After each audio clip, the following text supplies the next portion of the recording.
there talking included in this? Oh yeah, you bet. Well, why am I talking instead of you guys? Because Tell me some of the experiences you had.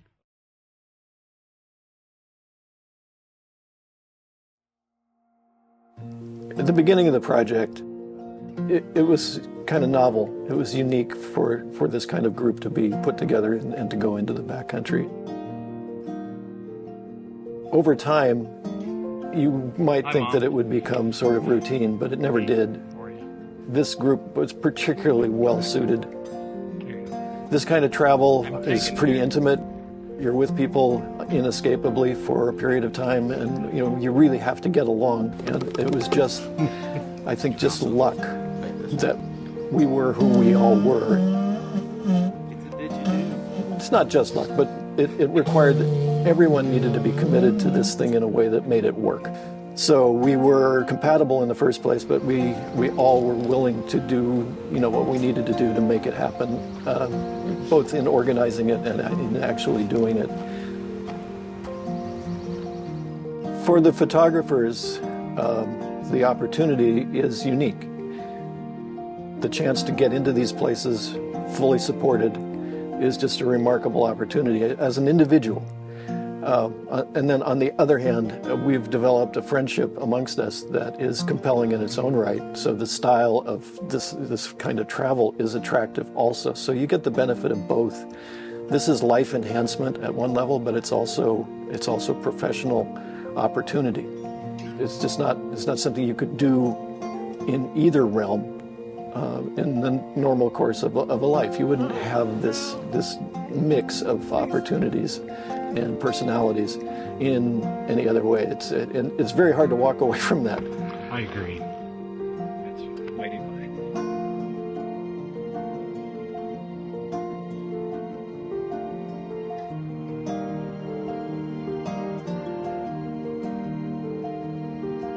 In the past few years, we've tried to make it less arduous to get to where we're going, because we still have to walk.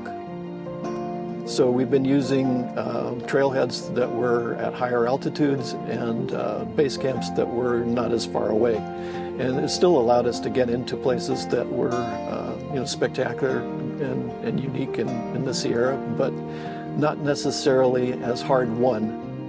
The first few trips were really remarkable dives into the deep parts of the parks.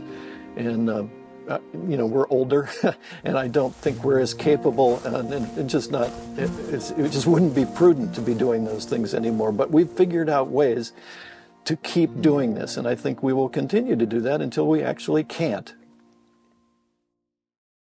For me, wilderness is special in one really strong way. It's a place where none of us live. We're visiting there. It's a very unique experience. The Wilderness Act itself talks about that these are places where people do not remain. That's the actual language. So it's unlike anywhere else, and it has a power that brings all of that.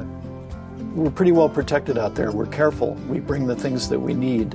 We're comfortable. We're pretty well accommodated. But we're in a place where it's wild. Anything could happen. If something goes wrong, it could become very serious very quickly. And so that's part of it. And that's very unlike the outside world. There's always that edge of a sort of a separate, harder reality that puts an edge on everything that goes on there. It's always right around the edge of your vision. This is a different place. It is a place apart. While we work really hard to be safe out there because the consequences can be dire, the necessity of just moving around in that environment every day puts us in some kind of risk.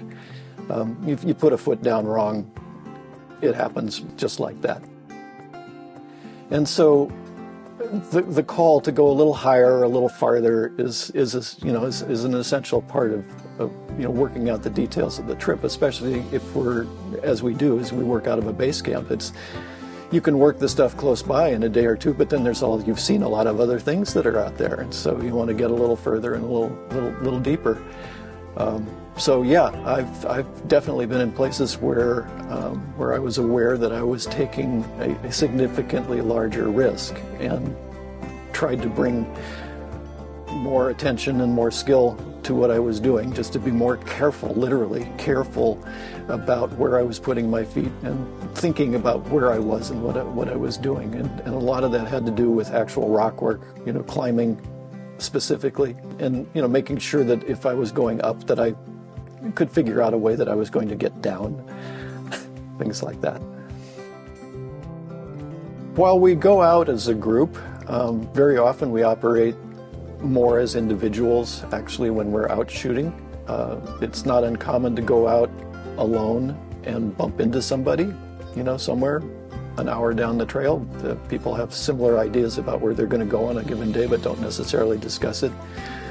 Or also, the night before, we'd be sitting around and talking about what we might do tomorrow, and a couple of people will decide to go together to go somewhere.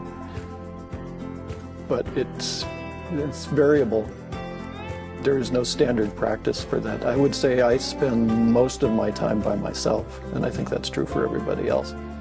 We carry pocket radios, and so if we're going somewhere, we try to make sure that we've got the radios on, and that we've talked to other people. West unit, get some pink on space. You want to go with me?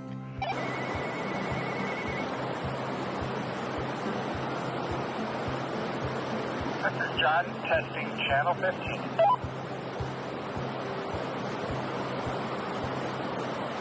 Channel 15 coming in clear. No matter how you go into the wilderness, the physical reality of being out there is always important. And so being in some kind of reasonable shape and then having a decent attitude makes all the difference in the world. Things are not going to go right, not going to be comfortable. Nothing's ever like being at home.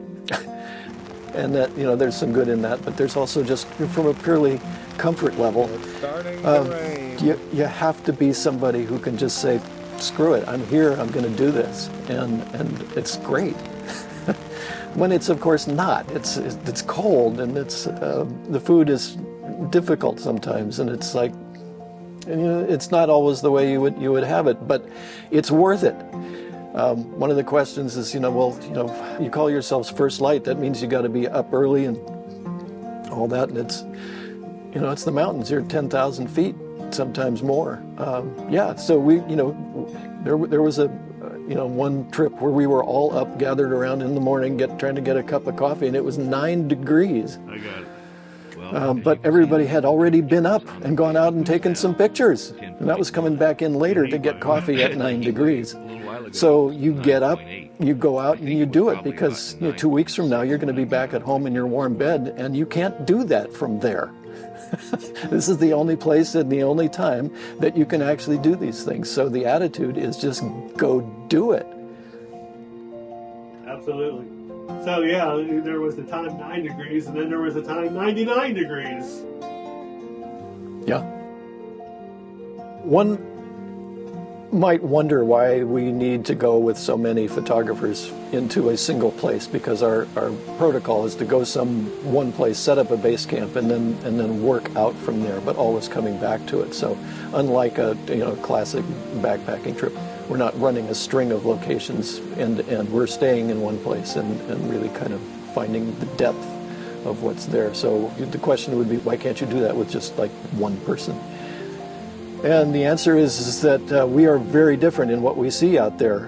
And again, this is something that is traditional. One of Ansel Adams' great stories was being in the backcountry with other photographers once, and getting back home and seeing what the other photographers had shot and going, God, I was there. Why didn't I see that? And that's Ansel. So the same thing goes for us. We're all very different in the way we approach virtually everything. The kinds of things that catch one person's eye do not catch another. So when we come back, what we have to show is a body of work that has minimal overlap. I don't think I've ever seen, photographs from any of us that were really duplicates of what anybody else shot in terms of content or style. The locations are the same, but the angles, the approach to it are quite different.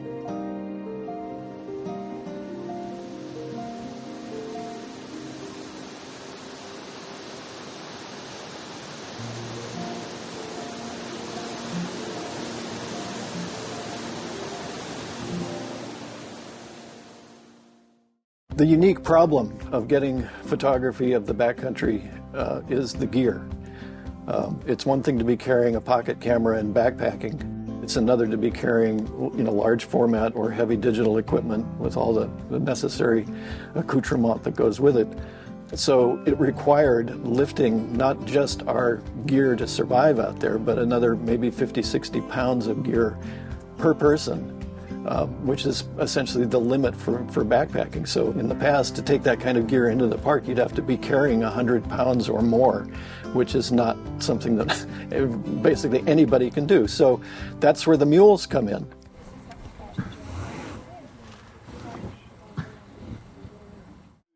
Yeah. Oh, good job, Bertha. Oh, that's Bertha. All right. Triple soul cow. Yeah, take a bow. On trips like these, it's not just us. The mules do not get our stuff there automatically.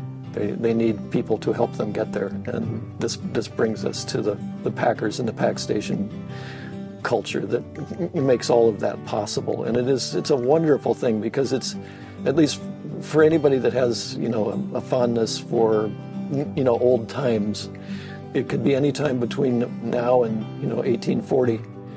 It would look pretty much the same. It's just what the West looks like. So the people are important, and certainly on the longer trips, getting in there, we're with them for sometimes 2 days. So we're with them overnight and on the trail during the day, and so we get to know them to a certain degree, and they become part of the trip as well. Certainly, our first trip, the packers were essential.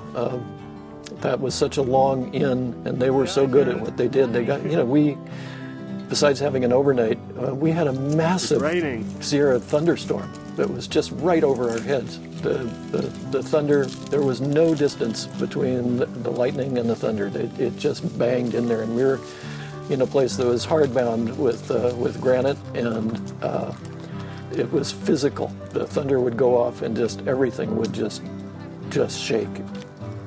The packers are talking to the mules and working to get everybody through this thing because there's nowhere to hide. There's nowhere to go. You're totally dependent on whatever you bring to the situation. And they were smooth and knowledgeable and just almost, as light as a feather in the middle of just total chaos. I just look forward every year to finding you guys coming back. They're there by choice. Nobody does that kind of work for the money. Some of the best are, they're in their off season. Their real jobs are, school teachers and all different kinds of things, but they spend their summers doing this stuff because they love it. And so they're completely compatible with what we're doing.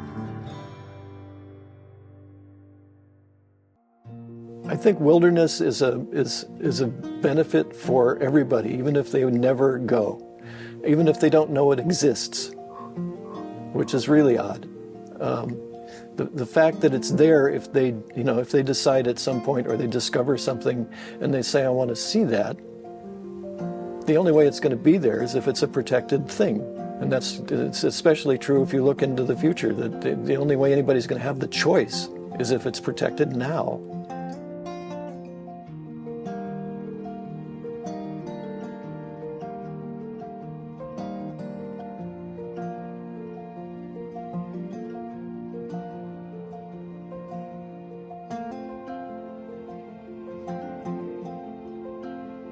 The best of the photography does put you in these places, at least in some aspect, some slice of it comes through strong. you know, the best of it is really transporting. You can see it in people when they're looking at a photograph that moves them. They're transfixed. They're, you know, the rest of the world has gone away. They're there. That's profound. I think we're a group of people who recognized a good thing. And it's been our mission to share that around. And I would like to think that something like that would be what somebody could take away, is that, you know, a few people can get together and do something that is personally meaningful and also important. And it doesn't need to break the bank. It doesn't need to take your whole life. You just need to focus on, you know, things that matter to you and do it. It's not very good. You probably don't want it.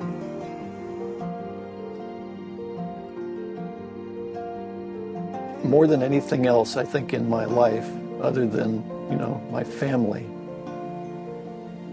it's about being there. It is so immediate. The whole process is just great that way.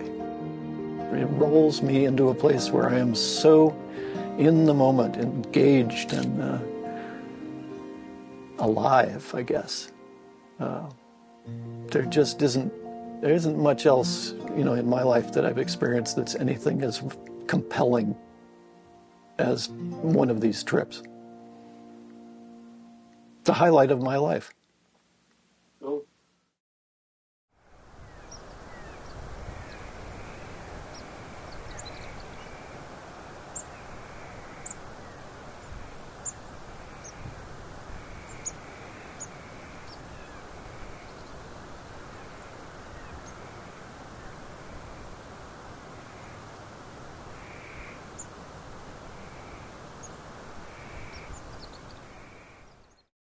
That's it. Do you have anything? Do you want to summarize the experience or anything, or you want to wrap it? Just make sure I get the residuals. Okay. You get paid twice what I do. All right, are we shutting down? I think so. Thank you so much.